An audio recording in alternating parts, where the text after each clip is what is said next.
Pupus sudah langkah Anies Baswedan menuju gelanggang Pilgub Jakarta 2024. Tanda-tanda Partai Keadilan Sejahtera (PKS) bakal meninggalkan Anies Baswedan semakin tersibak.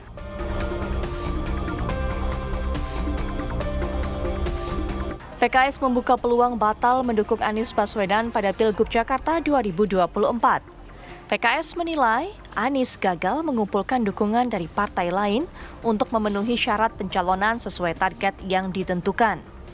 Hingga jatuh tempo 40 hari waktu yang diberikan Anies sejak 25 Juni, deklarasi pasangan Anies Sohibul Iman atau Aman, Anies tak kunjung mendapat dukungan partai lain.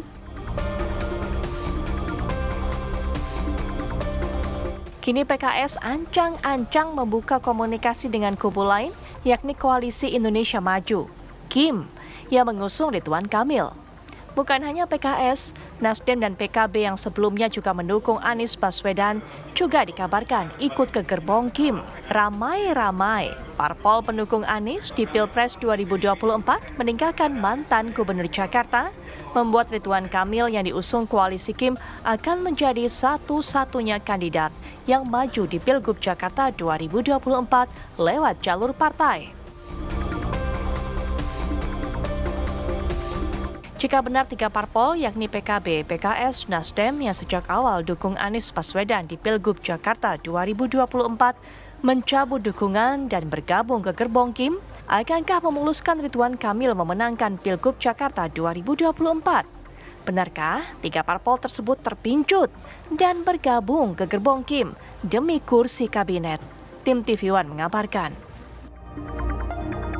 Kalau melihat pergerakan dari PKS saat ini, sepertinya kita harus melupakan pasangan ataupun juga duet Aman, Anies Baswedan dan juga Sohibul Iman. Dan bukan hanya itu, sepertinya kita juga harus melupakan pencalonan Anies Baswedan yang bisa kita lihat dalam bursa pilkada di Jakarta. Karena sepertinya partai-partai yang tadinya memberikan dukungan, memberikan tiket kepada Anies, ada PKS, PKI dan Nasdem mundur teratur. Benarkah demikian? Lalu langkah Anies selanjutnya apa? Kita akan perbincangkan dalam Apa Kabar Indonesia Malam akhir pekan. Kali ini sudah hadir di samping saya akan memberikan lebih lanjut lagi sebenarnya apa perwakilan dari Anies ini melihat langkah dari partai-partai yang sudah mengumumkan awalnya untuk mendukung Anies dan juga rencana berikutnya. Sudah ada di samping saya ada Bang Sahrin Hamid selaku juru bicara dari Anies Baswedan. Assalamualaikum warahmatullahi wabarakatuh. Bang Sahrin, selamat malam. Malam.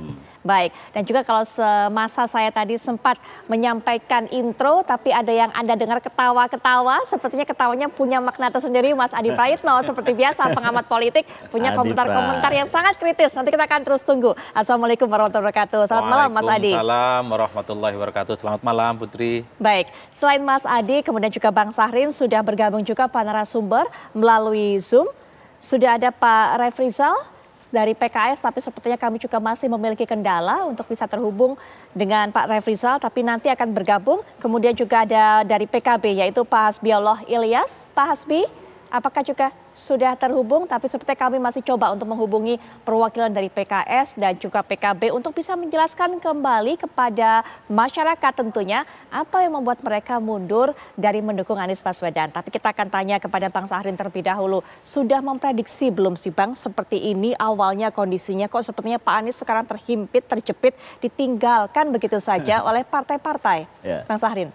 Ya kalau kita lihat memang ya kalau kasus terus berita-berita spekulasi dan juga mungkin beberapa statement dari pimpinan partai misalnya yang melihat bahwa ya ada gejala-gejala atau tanda-tanda menuju ke sana. Tapi bagi kami melihat justru sampai dengan saat ini ya kami masih meyakini pada posisi yakin bahwa ya baik itu PKS, Nasdem dan juga PKB yang telah menyatakan ataupun mendeklarasikan dukungannya kepada Anies. Dalam hal ini kami melihat bahwa ya masih cukup waktu sampai dengan tanggal 27 dan 29 Agustus pada masa pendaftaran. Ini masih ya kami melihat bahwa ya peluang itu masih sangat kuat. Artinya apa yang membuat Abang begitu yakin, bahkan merasa yakin peluangnya masih kuat, padahal PKS sudah mengatakan tenggat waktunya sudah habis, Pak Anies nggak bisa bawa partai lain sebagai pendukung dan sebagainya. Gimana Bang? Kami pada posisi tidak ingin berbantah-bantahan soal itu. Namun kalau kita lihat komunikasi antara Anies maupun dengan pimpinan partai di PKS kan masih berlangsung sampai dengan saat ini. Dan kami melihat juga bahwa sampai dengan saat ini ya tidak ada ungkapan resmi dari partai politik yang menyatakan bahwa mencabut dukungannya ataupun tidak lagi misalnya mendukung Anies. Baik. Nah, kami melihat bahwa para pimpinan partai ini ya mereka memiliki integritas dan juga komitmen yang tinggi untuk apa yang telah diucapkan, apa yang telah diputuskan oleh partainya dan sudah dideklarasikan dukungannya. Nah, ini akan bertahan sampai dengan pendaftaran. Walaupun memang ada banyak hal yang sedang terjadi, misalnya ada yang sudah menyampaikan pernyataannya tapi digoda, ditawar dan segala macam. Ya kami melihat bahwa itu adalah spekulasi memang yang berkembang. Tapi pada kondisi ini kami masih meyakini bahwa insya Allah partai-partai itu tetap komit hingga masa pendaftaran nanti. Bang, tapi PKS ini sudah berbincang loh dengan Kim, Koalisi Indonesia Maju, dengan Presiden terpilih juga Prabowo Subianto. Masih tetap yakin, Bang? Ya, itu kami melihat bahwa itu komunikasi wajar di tingkat komunikasi antar pimpinan partai, tokoh politik, dan itu kan demi konteks nasional ya. Artinya bahwa ya ketika nanti masuk pemerintahan berarti ada yang di luar pemerintahan. Tapi kalau pilkada di daerah kan ya tidak akan beda konteksnya antara nasional dengan daerah. Baik.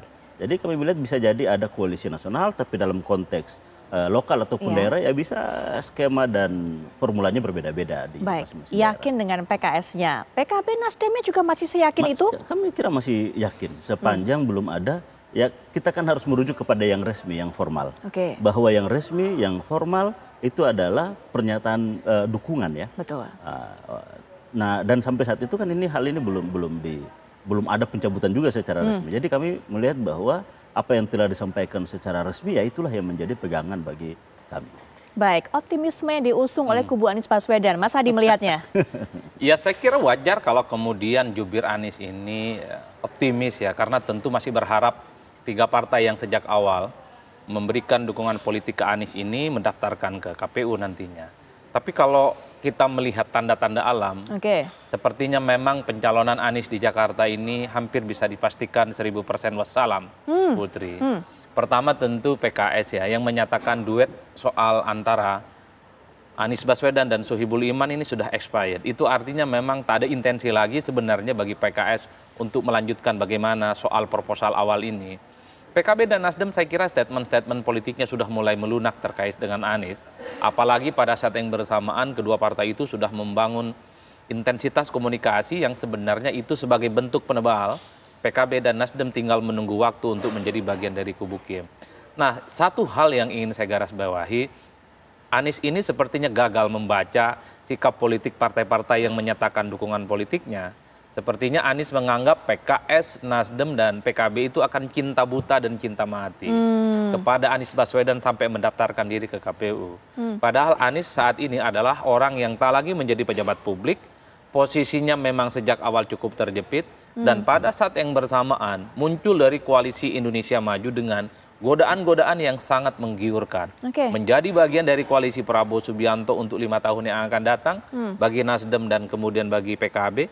Kemudian tawaran kepada PKS itu ada plusnya, sebagai wakil yang kemudian akan berdampingan dengan Ridwan Kamil. Ini yang sepertinya membuat partai politik itu mengkalkulasi untung dan ruginya. 3 partai ini kan berhitung, apa untungnya mendukung Anies di Jakarta. Mereka sudah tak dapat lagi faedah elektoral, karena tak ada pileg. Jadi tidak ada coattail effect yang kemudian akan didapatkan oleh PKS, Nasdem, dan PKB. Sementara pada saat yang bersamaan, ngusung Anies sekalipun di Jakarta, itu juga belum tentu mampu memenangkan pertarungan. Sementara di seberang, kubu Kim yang selama ini head to head di Pilpres, memberikan angin surga. Tawaran yang saya kira ini membuat iman para pengusung Anies itu sangat goyang-goyang. Menjadi bagian koalisi dengan akses kekuasaan untuk 5 tahun yang akan datang. Kemudian ada konsesi misal jadi menteri dan PKS jadi wakil, siapa yang tidak tergoda dalam konteks itu. Jadi ini yang sepertinya bisa menjelaskan kepada publik kenapa sikap politik pendukung Anies ini secara perlahan sudah mulai kelihatan sekali dekat dengan kubu Kim. Itu yang saya kira eksplanasinya. Ya, kita lihat yang imannya coba digoyang, yaitu dari kubu PKS. Kalau kata Mas Adi tadi digoyang dengan angin-angin surga yang ditiupkan oleh Koalisi Indonesia Maju atau Kim. Pak Refrizal mungkin bisa menjelaskan. Assalamualaikum warahmatullahi wabarakatuh. Selamat malam Pak Refrizal. Waalaikumsalam, semua Mbak Putri sehat selalu ya, semua Alhamdulillah. sehat. Alhamdulillah Pak Ref sehat selalu. Ya. Pak Ref, ini dari kubu Anies Baswedan Iya. juga pengen mendapatkan segera kejelasan, jangan digantung begitu saja. Pak Ref Rizal, bagaimana sebaik kelanjutannya? Masihkah kemudian memberikan dukungan Harus ditanya sepenuhnya? sama Pak Anies, sama kubunya Pak Anies harusnya. Betul, nggak maksud saya? PKS itu ngasih apa ke Pak Anies waktu itu? Harusnya jawabnya Pak Anies yang jawab itu. Kan PKS lagi jawab. Sampai tanggal berapa PKS udah deklarasi aman Anies Sohibul Iman, deklarasi loh. Betul. Ke publik kita deklarasinya. Betul. Ya. Hah. Jadi dibilang PKS menarik diri itu salah. PKS tidak pernah menarik diri dari Pak Anies. Betul. Tapi Pak Anies ditugaskan oleh PKS mencari 4 kursi lagi. Ya. Gitu. PKS harus belayar. PKS itu pemenang di Jakarta harus belayar. Dengan siapapun harus belayar kita. Nggak Baik. boleh kita nggak mencalonkan sesuatu kosong. Masa baik kosong-kosong. Nah kitanya prioritas pertamanya kemarin kan Anies. Udah keluar SK-nya Anies itu, Sohibul Iman itu udah keluar. Betul. Cuman untuk SK selanjutnya kan kita tunggu deklarasi dari Anies. Nah, Anies sudah dapat partai atau belum? Nah ini masalahnya sampai sekarang bukan PKS. Baik. PKS nggak ada masalah apa-apa dengan Anies. Masalahnya sampai bukan- sekarang nggak ada masalah apa-apa. Baik, PKS masalahnya bukan di PKS, tapi hingga deadline yang diberikan Pak Anies belum membawa partai pendukung lainnya. Bagaimana Bang Sahrin? Ya, jadi tentunya masing-masing partai kan punya mekanisme, punya pertimbangan masing-masing. Dan ya kami mengapresiasi dan menghormati serta menghargai mekanisme di masing-masing. Ada memang yang telah mengumumkan ya, ketiga ini kan telah mengumumkan mendukung Anies. Hanya saja persoalan internal untuk itu menjadi sesuatu yang resmi ya ada yang memang lebih cepat seperti PKS yang telah mengeluarkan rekomendasi pasangan dan juga ada partai-partai memang yang belum begitu cepat. Oke, Nah ini baik. yang memang masing-masing tentunya punya pertimbangan dan mekanisme internal yang harus kita hargai tentunya. Baik, tahan dulu Bang Sahrin. Jadi Pak Ref, akhirnya setelah kemudian deadline-nya ini sudah tutup begitu atau sudah masuk, sudah tenggat waktunya sudah habis. Ada nggak, jadi nggak pasangan Ya. aman ini, Anies Baswedan dan Sohibul Iman? Tapi dijawab